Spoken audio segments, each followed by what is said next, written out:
নমস্কার দর্শক বন্ধুগণ, আপনারা দেখছেন টিভি সকাল ইউটিউব চ্যানেল। হ্যাঁ, হুমায়ুন কবির যে কথাগুলি বারবার করে বলছেন তৃণমূলকে ভোটে হারাতে হবে।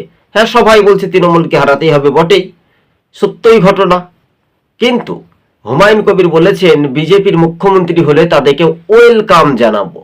কিন্তু হ্যাঁ দেখুন, হুমায়ুন কবিরের যে একটা টার্গেট, সেখানে তৃণমূলের বিরুদ্ধে এবার কোন পথে। রিপাবলিক বাংলার সংবাদ মাধ্যমের কর্মীদের মাঝেই তিনি বিস্ফোরক অভিযোগ করে বললেন যে তৃণমূলকে শূন্য করব বাম কংগ্রেসের মতো। বিশাল চ্যালেঞ্জ। তাহলে বিজেপির এবার প্রতি ঘরে ঘরে পদ্ম, তৃণমূলের এবার জল মানে জল জল করে তাদেরই দলের অর্থাৎ বহিষ্কার বা সাসপেন্ডের নেতা তারাই বলছে যে পদ্ম ফুলের মুখ্যমন্ত্রী হলে তাদেরকে ওয়েলকাম বা স্বাগত জানাবে। কে বলেছিলেন? হুমায়ুন কবির বলেছিলেন। আর সেই ঘটনাগুলো সরজমিনে কিন্তু এবার তুলে ধরেছি আমরা। 26-এই ফুটবে পদ্ম ফুল, বাংলা ছাড়ো তৃণমূল।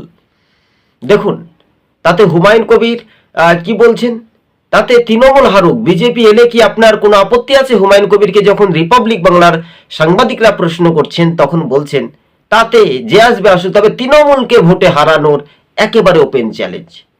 তবে টিভি সকাল ইউটিউব চ্যানেল, আপনারা যদি ভালো লেগে থাকে আমাদের চ্যানেলটিকে অবশ্যই শেয়ার করে পাশে থাকবেন। হ্যাঁ দর্শক বন্ধুগণ, ঘটনাটি এমনি। দেখুন, তৃণমূলের যেহেতু অনেক নেতা তারা কিন্তু গান, একটা স্লোগান তৈরি করছে, এই গানে কোনো রকমের পালা বদলের হাওয়া কিন্তু দেখা যাবে না। কিন্তু বাংলার মানুষ বুঝতে পেরেছে এবার ফুটবে পদ্ম ফুল, বাংলা ছাড়ো তৃণমূল। এবার ভাইপুরা যে চিৎকার করে বলছিল না তৃণমূলের জোড়া ফুল 36 সাল অবধি থাকবে, 26-এই উল্টে যাবে, 26-এই উল্টে যাবে। এবং হুমায়ুন কবির যেটা বলছেন যে হুমায়ুনের সমর্থন না হলে কেউ সরকার গঠন করতে পারবে না, অর্থাৎ মাঝখানে বিজেপি লাভ হবে, হুমায়ুন কবির ভোট কাটবে, সংখ্যালঘু, জয় হবে বিজেপি, এমনটাই ইতিহাস বলছে। এমনটাই সরজমিনে আমরা সেইগুলো ব্যাখ্যা করে তুলে ধরেছি দর্শক বন্ধুগণ।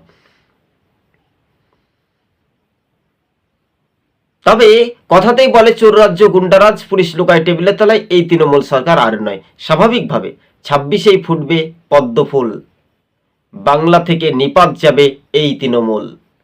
চাকরি চুরি তৃণমূল, গোলবাজারেও তৃণমূল, সারাদাতেও তৃণমূল, নারাদাতেও তৃণমূল। বাকি থাকলো কি? ভাইপো। যে ভাইপোর নামে একাধিকভাবে মামলা হচ্ছিল, আপনারা বুঝতেই পারছেন তাকে কেন গ্রেপ্তার করছে না বা কেন ধরছে না। না অন্য কোনো রাজনৈতিক মহলে কি সেটিং, না কোনো একটা সরজমিনে, এই নিয়ে উঠছে হুমায়ুন কবিরের প্রশ্নের উত্তরে কিন্তু সংখ্যালঘু ভোট কাটবে, হুমায়ুন কবির তৃণমূলকে ভোটে হারাবে। নমস্কার দর্শক বন্ধুগণ।